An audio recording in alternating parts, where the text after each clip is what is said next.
Lady Day by Regina Higgins. Read by Regina Higgins.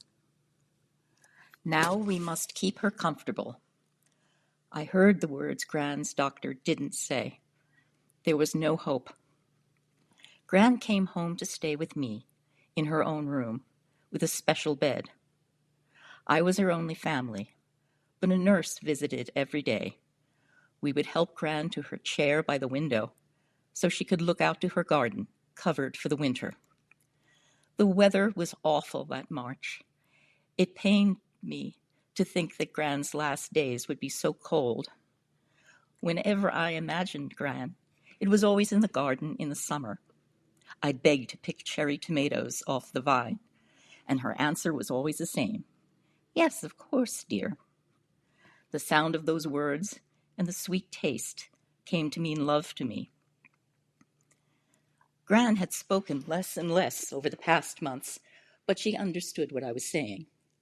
I always spoke as if that were so, anyhow. Gran's nurse encouraged me in this. She also suggested that I tell Gran the day and date every morning when she woke up. It helps her keep in touch, she explained. When I heard Gran stirring that morning, I headed to her room. Good morning, Gran. It's Saturday, March 25th. I was headed to the kitchen to put a kettle on when I heard a soft, small voice. Freeze.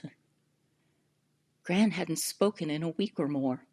I could hardly believe what I'd heard, but then she spoke again. Freeze. Yes, it's certainly cold today, I said, trying to sound casual. Do you need an extra blanket? Gran shook her head. Freezer and bin. I knew what she meant.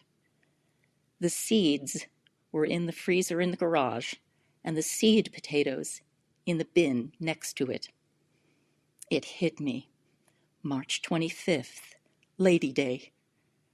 Gran always called it spring's real start. Shall we start planting? I asked. Gran smiled.